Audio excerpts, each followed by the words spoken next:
Olá, eu sou a Crislaine Fongaro, sou aluna da 7ª fase do curso de Farmácia do Centro Universitário Unifacvest, na cidade de Lages, em Santa Catarina, e eu trouxe como proposta de trabalho, referente às 20 horas que eu preciso cursar para minha bolsa do Uniedu, uma bolsa de estudo, o tema A Doença de Parkinson e sua farmacoterapia. A doença de Parkinson, que tem a abreviatura DP, ou também chamada de mal de Parkinson, é uma patologia neurodegenerativa dos gânglios da base, sendo uma doença crônica e também progressiva. Já o termo parkinsonismo se refere a uma vasta categoria de doenças que apresentam sintomas semelhantes à doença de Parkinson, como a doença de Parkinson primária ou idiopática, em que não há uma causa atribuída a ela e que é assintomática. Também existe a doença de Parkinson secundária ou sintomática, que é aquela induzida por drogas, e por último existe também o Parkinson Plus, que está presente em algumas enfermidades. Em relação aos sinais e sintomas, a doença de Parkinson ela é responsável por causar tremor de repouso, rigidez muscular, bradicinesia, hipocinesia e anormalidades posturais e de caminhar, estando frequentemente associada com demência devido ao processo degenerativo também afetar outras partes do cérebro. A bradicinesia, por exemplo, é a lentidão no caminhar, e a hipocinesia é a deficiência ou a diminuição dessa atividade motora. É bem característico das pessoas com doença de Parkinson o andar arrastado, a lentidão, além das mãos trêmulas e da rigidez muscular também. Então, eu coloquei essas imagens que são bem características, apesar de serem animações. A pessoa com doença de Parkinson, ela geralmente anda curvada, ela tem pouca expressão facial, as mãos bem trêmulas, ela tem bastante dificuldade em pegar algum objeto e também tem bastante dificuldade no andar. Além desses sinais e sintomas clássicos da doença de Parkinson, ela também está associada com a demência. Então, além dos sintomas que causam bastante limitação para elas, ainda tem uma chance bem grande da demência, devido ao processo degenerativo afetar outras partes do cérebro também. E esses sintomas motores que eu acabei de citar, eles só serão manifestados quando houver a neurodegeneração de aproximadamente 50% dos neurônios dopaminérgicos do mesencéfalo e a perda de 80 a 90% do conteúdo de dopamina estriatal. A incidência da doença foi um dos motivos de eu ter escolhido a doença de Parkinson como tema do meu trabalho, porque ela comete 1 em cada 100 idosos a partir de 65 anos. E ela é a segunda desordem neurodegenerativa mais frequente entre a população da terceira idade, só ficando atrás da doença de Alzheimer. E ela chama bastante atenção por ser uma doença que não tem relação com a raça, classe social ou até mesmo sexo. Geralmente, o início do quadro clínico se manifesta entre pessoas com faixa etária de 50 a 70 anos de idade. Contudo, o início da doença pode surgir mais precocemente, antes dos 40 anos e até mesmo abaixo dos 21 anos de idade. A origem neuroquímica da DP foi descoberta em 1960 por um bioquímico que conseguiu observar que a quantidade e a concentração de dopamina presente no corpo estriado e na substância negra do cérebro de um indivíduo com Parkinson é muito menor, pelo menos 10% a menos, do que comparado ao indivíduo saudável. Essa quantidade de dopamina reduzida no cérebro também está associada com a perda de neurônios dopaminérgicos na substância negra e a degeneração das terminações nervosas no estriado. Aqui eu coloquei uma imagem que demonstra a parte do mesencéfalo em que fica localizada a substância negra. A substância negra ela é responsável pela produção de dopamina. Então, em um indivíduo que tem doença de Parkinson, vai ter uma produção de dopamina muito menor, uma quantidade de dopamina no mesencéfalo, na substância negra, muito menor do que uma pessoa que não tem a doença de Parkinson. Em relação à etiologia da DP, ela é com frequência idiopática. O que isso quer dizer?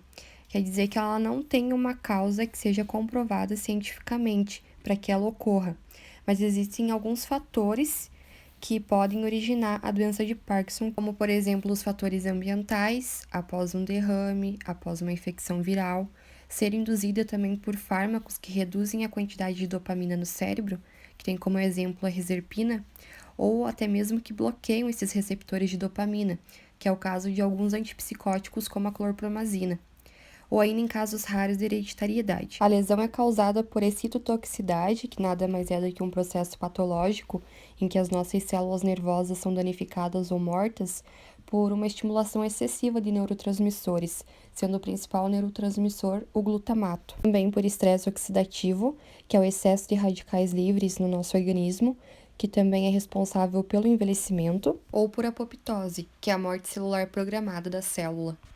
Em relação à farmacoterapia da doença de Parkinson, o tratamento farmacológico é realizado através de fármacos que vão aumentar a quantidade de dopamina, a concentração de dopamina no mesencéfalo. Esses fármacos, entretanto, não vão afetar a progressão da doença, mas sim melhorar a qualidade de vida do paciente. Quais são os tipos de fármacos, então, para tratar a doença?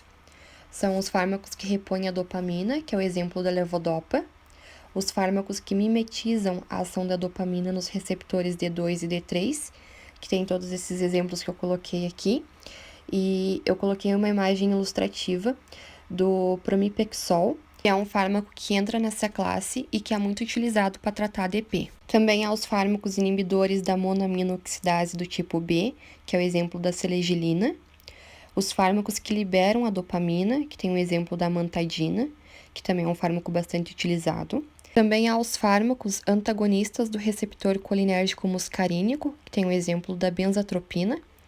E também existem outros fármacos, como o biperideno, a carbidopa, entacapona, entre outros. Eu aprofundei esse trabalho, então, no fármaco levodopa, por ele ser o tratamento de primeira linha para a doença de Parkinson, por ele ser o mais eficaz. Ele também pode ser associado com outros fármacos, que é o exemplo da carbidopa e da entacapona, para acabar reduzindo a dose necessária para ser consumida, para diminuir os efeitos colaterais ou ainda retardar o metabolismo da dopamina. E eu trouxe aqui uma imagem ilustrativa de um medicamento similar chamado Parquidopa, que tem como composição a levodopa e a carbidopa. Qual é o mecanismo de ação, então, para que essa concentração de dopamina chegue até o cérebro?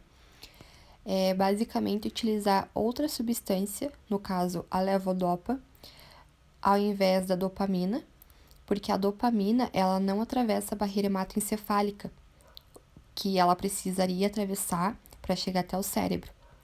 E a levodopa atravessa. Então, por isso que é utilizado esse medicamento. Aqui eu adicionei uma imagem que é como se fosse o ciclo da síntese da dopamina. Então, a dopamina, ela é sintetizada a partir de um aminoácido chamado tirosina, que se transforma em L-dopa, na levodopa, no caso, para depois ela se transformar na dopamina. Em relação à farmacocinética da L-dopa, ela é metabolizada por 4 vias, sendo a primeira a descarboxilação através da dopa-descarboxilase, sendo que o principal produto é a dopamina, a metilação pela CONT, transaminação pela tirosina aminotransferase e oxidação por parte da tirosinase ou outros agentes oxidantes.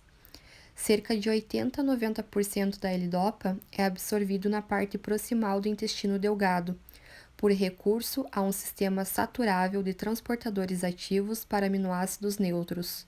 Devido a apenas 30% dessa dose administrada chegar até a corrente sanguínea, explica por que a quantidade de fármaco utilizada é uma quantidade maior, porque ocorre na tentativa de conseguir com que chegue mais medicamento, mais fármaco na circulação sanguínea. O pico máximo de concentração da L-dopa, quando administrado por via oral, ocorre 1 a 2 horas após a administração. O tempo de meia-vida é muito curto, cerca de 2 horas. Após 8 horas de administração via oral, cerca de 2/3 da dose de L-dopa aparecem na urina na forma de metabólitos. Ou seja, além do pico máximo da concentração da L-dopa acontecer de maneira bem rápida, cerca de 1 a 2 horas após a administração do medicamento, o tempo de meia-vida desse medicamento também é bem curto, cerca de 2 horas, sendo esperado, então, que após o tempo de 4 horas, esse medicamento já esteja sendo eliminado do organismo do indivíduo. A eficácia terapêutica da levodopa é bastante positiva, sendo que cerca de 80% dos pacientes já mostram uma melhora inicial com o uso do medicamento, principalmente na questão da rigidez e da hipocinesia. E cerca de 20% tem virtualmente restaurada a função motora normal. Entretanto, a eficácia terapêutica da levodopa também pode diminuir à medida que a doença avança, mas esse fator pode estar relacionado também a outros eventos. Mas, em geral, é bem positiva a utilização da levodopa, porque ela aumenta a expectativa de vida do paciente, provavelmente como resultado da função motora melhorada, embora alguns sintomas não sejam melhorados. Para finalizar esse trabalho, eu trouxe alguns estudos que estão na atualidade para que se obtenha um melhor tratamento ou até mesmo a cura da DP, que é o neurotransplante, por exemplo, que ele ainda está em fase experimental, mas que pode ser muito eficaz, mas os resultados são variáveis. A esperança também na possibilidade de desenvolverem preparações de células precursoras de neurônios imortalizadas, que poderiam multiplicar-se em cultura e que se diferenciariam em neurônios pós-mitóticos funcionais após o transplante. Então, fica aqui a minha expectativa para que cada vez mais nós tenhamos melhores tratamentos para a DP e que possivelmente surja uma cura. Até porque talvez um de nós possa ser aquele um indivíduo que entre 100 possui a doença de Parkinson após os 65 anos. E aqui estão minhas referências. Obrigado pela atenção, espero que vocês tenham gostado.